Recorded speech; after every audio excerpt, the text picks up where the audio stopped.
in Focus. I'm your host, Barb Nadeau. Today we have three of our key communities represented. We have Colan Schwemline here to talk about the Yorkville Area Chamber of Commerce and their events. Jeffrey Ellis is here to talk about events coming up to support the Sandwich Opera House. And rounding out our show today, we'll have Courtney Voice. She's a guidance counselor for Plano High School. She's going to talk about special initiatives with our young people. So we'll get started in just a sec. Hang on. I love taking care of my mom. It wasn't easy at first. She learned how to better communicate her needs. And you learned how to not ignore yours. I discovered how to make healthier meals. And I discovered how much I enjoyed them. Becoming a caregiver is a learning experience for everyone. Find articles, tips, and tools from experts and others who have been in your place. The Caregiving Resource Center at aarp.org/caregiving.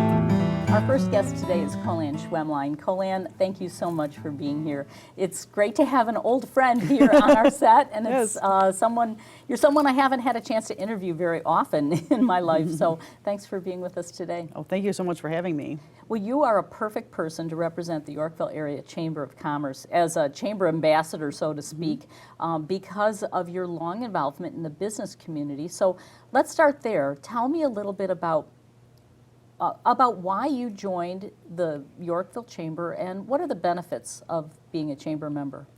I joined the chamber a little over 10 years ago, and someone was looking for an accountant to be in their leads group.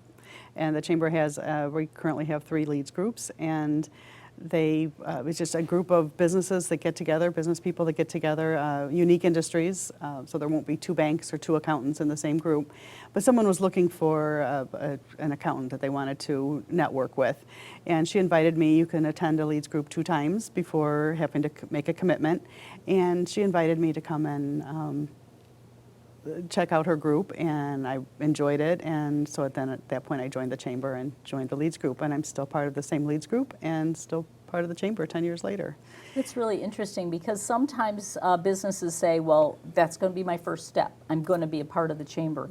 But in your case, you were successful in your business and they came to you and looked for you. That's an interesting story. So tell me, how has that benefited you as a business person to be a member of the chamber?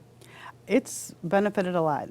Being part of a chamber, you can pay your dues and not attend anything, and you don't meet anybody, and then people don't really know you other than... So you get listed on a website. You get listed on a website, and then if someone's looking for a certain industry, we will usually check to see if the chamber has somebody in that industry. So you might get some business that way. But the way to really get a lot of business from it is to be involved.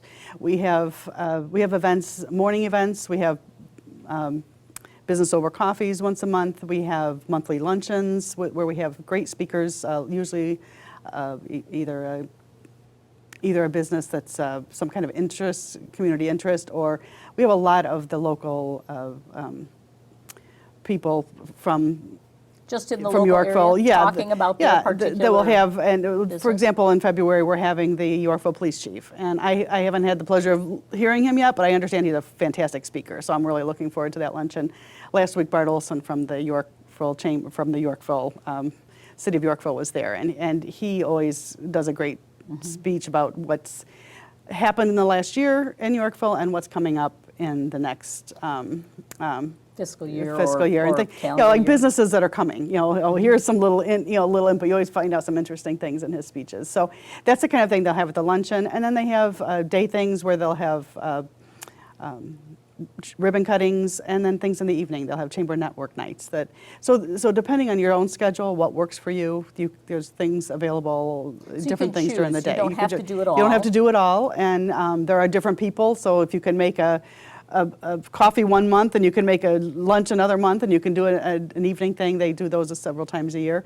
You kind of got to meet different people because different people do have different different schedules. So there's all those opportunities, and then they have education, community opportunities, and yeah, it sounds like you can learn a lot about how other people run their business just in chatting with them and especially if they're a guest speaker or talking about their particular industry or maybe a new business that you didn't even know about. So obviously you're going to get to know a lot about the community, but it sounds like you could actually learn more about best practices for your own business. You can, and being involved is really important. I joined 10 years ago, and I'd say about 5 years ago, I noticed a huge intake in my business. When you're self-employed, I'm just crazy busy now doing my accounting and tax work, and which anybody that's self-employed knows it's nice to be busy. You're not out there having to, now I'm not a good marketing person, so I've got all these friends and all these associates in the chamber that I let do that for me now. Well, I think you're doing a fine job right now. So it's a great opportunity. They have something we've got coming up on February 6th is a fantastic education opportunity. The chamber does, one of their missions is to promote education and professional development in businesses. And so, there's just so many things going on in the chamber that it's a great, it's So a great let's thing. talk about the event, because I know you have several that are coming up. And you mentioned that you did have the State of the City of Yorkville with Bart Olson last month. That so was in January, so, yeah. That was a great opportunity, obviously, but that's something that's not going to come around for another year. But February 6th, it's called HR Issues for Business. So what are they going to highlight? We have an attorney that specializes in labor laws, and she's Julia Proskia, and she's going to be speaking about the human resources law changes as of January 1st, such as cannabis in the workplace. That's something new that Illinois has to deal with. There's a Mandatory Work Act, I think, or something. I forget what that's called. And then also the sexual harassment training that's now required for any business. You don't have to be a big business, but any So big or small, you still have to big or deal small, with you still all of have to these deal with all issues. those things. And most businesses it's a multi-chamber program. It's Yorkville, Plano, and Sandwich chambers are involved. And most of the businesses in our area aren't large enough to have a human resources department. So this is a great opportunity for them to come and learn at least some of the basics. They may need to do some research afterwards and find out some more details, but at least they can get some basic information. This is what we need to be doing. And for a small business that doesn't have a human resources department, it's just an awesome opportunity. It's free to chamber members. There is a small cost for people who are not chamber members, but if someone's not a chamber member and they're considering it, it would be a great time to join, because then they could get this free program. But it should be really interesting. Oh, really? I It's- never thought about that, because why would you be paying for these events? Why not take that and put that towards your dues just towards to your be a dues. member? Sure, yeah. That's a great point. You said that you're going to have Jim Jensen, the chief of police for Yorkville, coming up, and that's coming up a little later in the month on the 11th. That's going to be in February. It's a Tuesday, so if the 11th is, that sounds about And right. what's the focus of his presentation? I honestly don't know. Maybe you have in your notes. Okay. 'Cause Yeah, didn't I in my don't. notes, I so. don't. I do know that you're planning on having, it's a luncheon program. It's a though. luncheon program. It's at Kennedy Point, and it starts at 11:30. There's networking till 12, and then at 12 they start the lunch and have then the speaker during that 12 to 1 period. And it's usually very crowded. So if people do want to go to that, non-members can also attend. I think it's maybe $5 more if you're a non-member as opposed to a member, and those topics like that, and they'll usually fill up fast. Well, so. with the chief of police, I'm sure that the topic could range. I mean, he may have a presentation, but the Q&A is going to take it all over the board, because people want to know what they need to know. Right. So, but just having that support from the city of Yorkville, that connectivity between the chamber and the city, the chamber and the police We do have- force is very valuable, I think, and Yeah. that's wonderful that you've been able to get that organized. Yeah, it is. It's a great networking opportunity. It's a great learning opportunity. It's something that it is enjoyable to go to also. And then your annual dinner every year is probably like the highlight. Yeah. I don't know. I mean, you might have more highlights coming up as the year goes on, but I know there's always something going on at the chamber. But your dinner is coming up too. We do later have our annual dinner coming up, which is for members to attend, and it is always a lot of fun. We have they have music playing, and it's out at Whitetail, so they have great food, and it's very good. It's a really nice a nice opportunity. Well, I just think it's fantastic that we have such a strong chamber in the Yorkville area, we and do. that there's that connectivity between Yorkville Chamber, Plano, Sandwich, all of these communities working together to connect the businesses, and it's a benefit for all of us, I think. I think so too, yes. Yeah. It's So I just want to thank you for all the information you shared and all the great ideas. And, Oh, you're welcome. And just encouraging participation in the chamber. So thanks for Yep. being with us today. Oh, you're welcome. And we're going to take a quick break, and we're going to be back with another guest right after this. I love taking care of my mom. It wasn't easy at first. She learned how to better communicate her needs. And you learned how to not ignore yours. I discovered how to make healthier meals. And I discovered how much I enjoyed them. Becoming a caregiver is a learning experience for everyone. Find articles, tips, and tools from experts and others who have been in your place. The Caregiving Resource Center at aarp.org/caregiving. Our next guest is Jeffrey Ellis. Jeffrey is a board member for ARCH. That's the Association to Restore City Hall, or the building that is the Sandwich Opera House. That is right. It's an interesting name and an interesting cause, and I'm glad you're here to talk about it. Well, thanks. Now, let me start with this. How old is the Opera House? It started to get built in 1878, so what is that, 142 years? Wow, it's a beautiful building. It is, and Sandwich is, we're lucky to have it, actually. And it's interesting because it is, if I'm correct, like an old vaudeville theater, Yes. right? But it incorporates the entire city hall of the city of Sandwich. Yes, it has the city hall in it, which is why it's, Association Restore City Hall, but the Opera House is the main portion of it. And it's been around since a long time. So how old is the organization ARCH? Well, I think they started to remodel in 1979. So it was developed to remodel because it had fallen into disrepair, and they talked about raising it Raising it being just destroying tearing it, having down. a parking lot, that's right.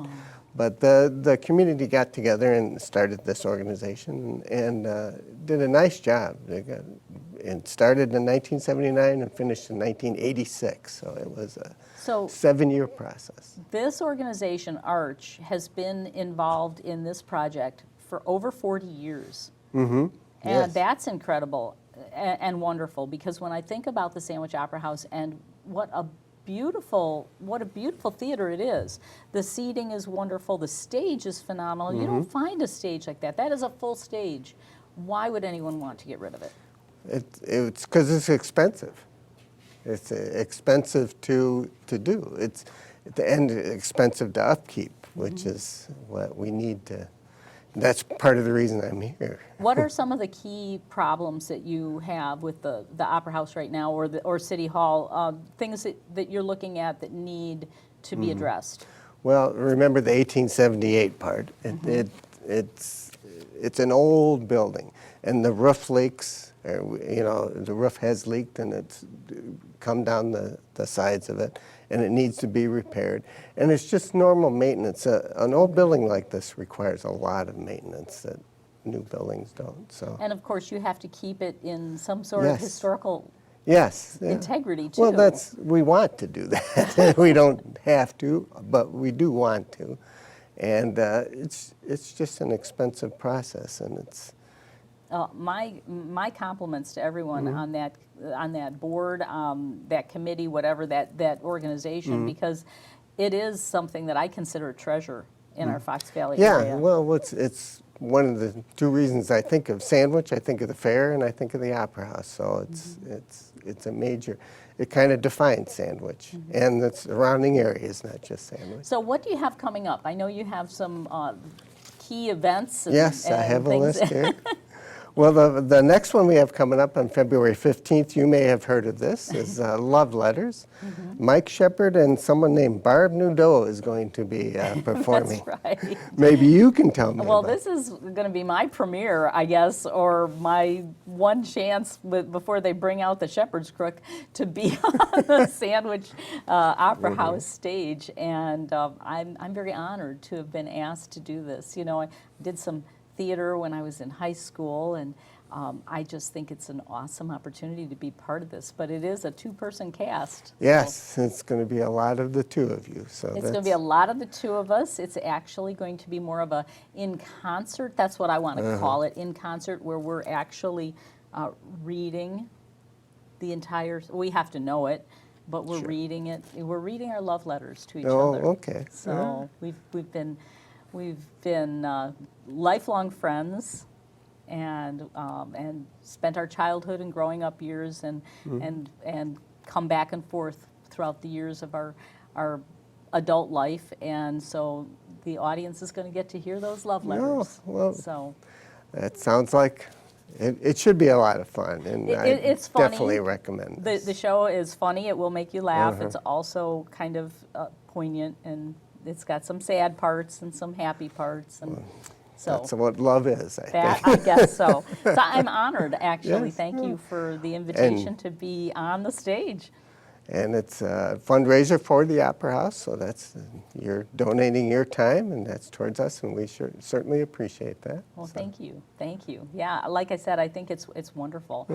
This is just one of many things that you do. I know that there's other groups that use the Opera House, right? Right. You have Indian Valley Theater, I think, and I don't know, do you rent out the Opera House for Yes, other we purposes? we rent it out for anything you'd like, weddings. I have a list here, and then you can go Okay. to the website and look at the list, but it's bridal showers, weddings, reunions, awards programs. I mean, it's a stage, it's an opera house. It seats 300, so it's a good size. And there's many things, and it has a back room you can rent out too for, just it has a kitchen for food type things. And it's a historic building. You'll be surprised when you get in there Oh, yeah. Oh, yeah. beautiful it is. It's really nice. It's one of those buildings that when you think about what it's been used for in the past, it has some interesting aspects to it. Yeah. You know, you just want to be part of the entire thing and have a chance to when you go there, have a chance to explore it Yes. as well. Yeah, and ask about the women's washroom too. I think it used to be the cells for the jail, I think. So at one time, not anymore. But they have other things too coming up. The Lamplighters are well, wait a minute. Love Letters are February 15th at 7, and then the 16th at 2. Okay. And then the Switchback, which is a Celtic music group, is going to be there on March 6th. And then the Lamplighters, which is a barbershop chorus, or I don't think it's a quartet, I think there's more, but that's March 13th. And Oh Yaz is Leslie Buchelman, who is a local talent, and she's going to come back through, and that's always a lot of fun when it's the local people coming through. It seems like everybody, we get a good crowd, and they should be proud of their local talent. And Indian Valley Community Band is going to be April 26th, which, if you look close, I'm in there, the back row. Carolina Pine is May 9th, which is, Mark our calendars for that. yeah, Woody Yes. James. I And think we need tickets now if we want to see yeah, Carolina Pine. I think it's because- going to be very popular. He's an opening act for Alan Jackson on the next tour. He's from Millington, I think. a local boy, and he's Yes. really gone through to make it, you know, and he's working hard, and he's a phenomenal talent, that's for sure. Yeah. Yeah. We got some good talent in this Well, area. you know, and that's part of the history of the Opera House, isn't it? That even from the very beginnings, acts that were on their way to Chicago would play at Yes, the Sandwich yeah. Opera House first. Well, there used to be a string of these, and they'd stop in all these along the railroad. And most of them have been knocked down. We're very fortunate it hasn't been. Us and Woodstock are the only bunch in the area. They used to be everywhere, so we're lucky. It sounds, it sounds like a great lineup, and I love the fact that you have such a variety. I want to mark all of those dates down Yes. because you're going from, well, something Yeah. kind of romantic for Valentine's Day weekend with love letters, and I hope it is. I hope it's a great show. I hope it's sure. memorable in Yes. good ways. And then going into the the Celtic dancers, and then folk and country and everything that you've got lined We try up. to cover a lot of bases on All this right, because well- it's a community thing. So. Well, Jeff, I just really appreciate you being All here right. to Well, tell thank us you. about all Thank this. you This for is having me. fantastic. Yes. And thank you to everyone with Arch and the Sandwich Opera House for letting me be part of the fun. Thanks. Check the website and see Okay. what's coming. All right, we'll be back with one more guest right after this. I love taking care of my mom. It wasn't easy at first. She learned how to better communicate her needs.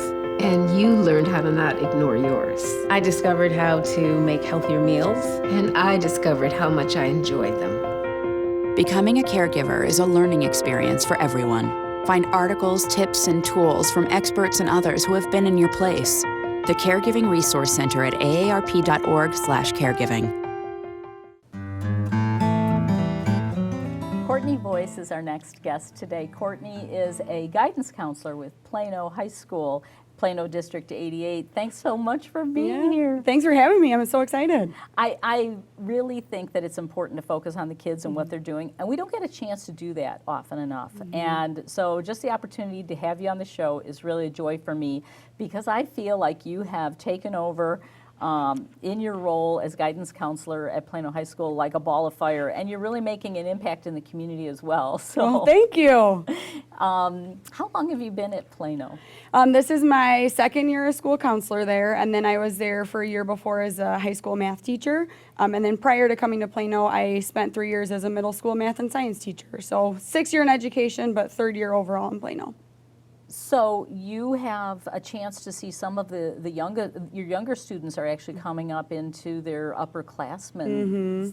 That's kind of neat. It is exciting, and I've had some of them like in the classroom, and then moving on to like that point where now we're talking about graduation and just seeing that the growth that they've had in those short 3 years that I've been there has been super exciting. And now they're working on their future plans, so that's always something that's super exciting for them and for me, just to kind of help them with that plan along the way. Tell me about the guidance department in Plano High School. How many guidance counselors are there? Are you it, or are you part of a team? No, I am part of a team. So we only have about 700 students at Plano High School. So there's 2 counselors, we have 2 social workers, and then we also have a behavior interventionist. So we've got a pretty strong, solid team, and then we have an assistant principal that is only for student services. So that kind of helps us. That's like our little family away from family. So it's been awesome. Do you have specific students that you deal with, or do you have like specific aspects of their student life that you deal with? Right. So the way that Plano does it is it's Alpha Slice. So I service any student in the building with last names L through Z. So that's kind of my end. Doesn't matter if they are freshman, sophomore, junior, senior, anyone last name L through Z is my kid. So Your kid. My kid. And who's the other guidance counselor? Her name's Lauren Algersma, and she services kids A through K. So, Okay, yeah. so you do have to get along well Oh, with yeah. that team Yep. because the kids don't care where their last name Right, lands. yep.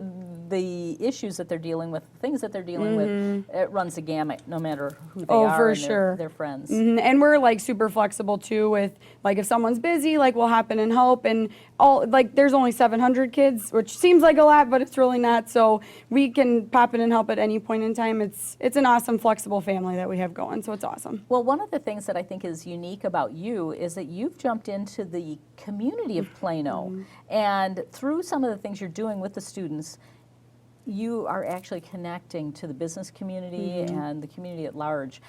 For one, you joined Rotary, Yes. which is kind of unique for a guidance counselor. Yeah. Tell me about that. So when I first started, I had a student reach out to me. I had never met any student at all in the building, and she reached out via email and asked if I would be the Interact Club sponsor. And I ironically was in Interact Club when I was in high school. So I thought, sure, this is something that I want to do to get involved in the Plano High School community. So I hopped on board with that. And then soon before I knew it, one of the other principals at another building had brought me to a Rotary meeting, and I guess the rest is history. So now that's part of my life. And I think in a smaller town, it's so important and awesome that we have these opportunities to be part of the community. The district I worked at before was a lot larger. So not that it was impossible to be part of the community, but it was a little bit different. So this is an amazing opportunity. And Interact, the Interact Club is a component of Plano Rotary Club. Yep. And that's something that, well, not every town has a Rotary, but not every Rotary has an opportunity to have an Interact. So tell me, what is this Interact Club? Yeah, so the whole mission of Interact is, and Rotary itself, is service above self. So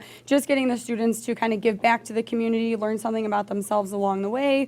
And it's just a chance for them to kind of take on their own projects. We do stuff with Feed My Starving Children, or if students recognize things within their own community or within Plano that needs to be done, then that's something that we help out with as well. I've noticed that the Interact teens have been actually very visible in the community. They're going to festivals, they're setting up booths, they're actually sharing their message, and I'm guessing they're doing the same thing in the high school as well. Yep, same exact thing. We always want to include ourselves in the Plano Parade and different things going on. We helped out with Rockin' Christmas recently, so just kind of bridging that gap between school and community, and the kids have done an awesome job making sure that that happens. Well, the nice thing is, unfortunately, here in our day and age, kids are so busy with sports, they're so busy with whatever activities the school is giving them, that service component is not happening. Right. So Interact is actually a unique opportunity for them to learn that service component. Absolutely. And like you said, everyone's so busy now, students, adults, it's hard to sometimes get every single thing on the calendar that we want to get on the calendar. So we partnered with our NHS, our National Honor Society group, just to provide more opportunities for students. So that way, if we have volunteer opportunities, we'll share them amongst the school. That way students, if they're able to, they can hop in. But like you said, they're busy with sports and theater and other clubs and activities, which is awesome. But we want to make sure that we have opportunities for them. And how big is the Interact Club? So we've got about 20 to 25 active members, which is amazing. And this all started before I got there, but by students. So students, this is all their responsibility. They did an amazing job kind of spearheading this and getting it to where it is today. It's pretty impressive to have a group that large meeting regularly and planning things like that, especially nowadays. Yeah. You're also very involved in another community outreach that kind of bridges the gap, and this kind of takes over the entire Kendall County area, and even beyond, I think, Kendall County Operation Snowball. Yeah. So tell me about that program. So this is something that I kind of heard about when I was in high school, but I unfortunately never had the opportunity to partake in it. So then I heard that it was at Plano High School, and there was messages going around. So I contacted one of the leaders in the organization just to see if I could be part of it. So last spring was my first event, and I had to participate like a kid and did everything that the kids did just to kind of see what their experience is like. And then this last fall, I was able to be a staff member and kind of help out in a different capacity. So it's been really, really, really cool.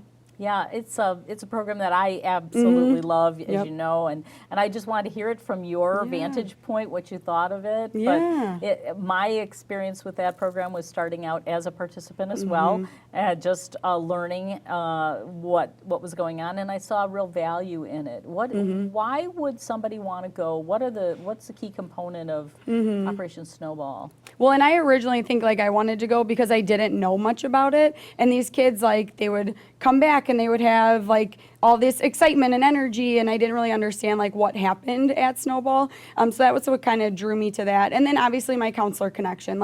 There are topics that are covered that deal with mental health, and that's obviously something that I'm passionate about. So just kind of leading itself, that's kind of how I got there.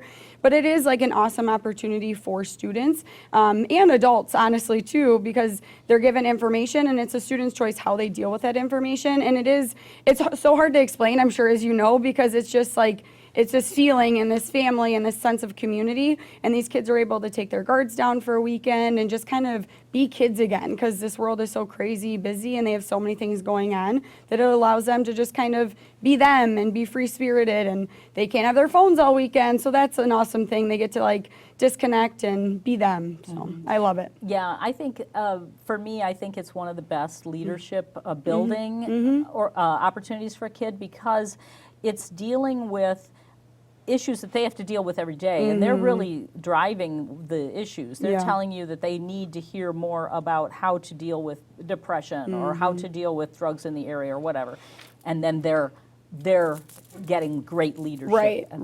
right, yep. Well, we are totally out of time, but I am so glad that you shared Yeah. information about these great things that are going on, and I am so thankful for all of the guests that we've had today. This is an awesome opportunity to be here on Fox Valley Television, and till next time, I'm Barb Nadeau.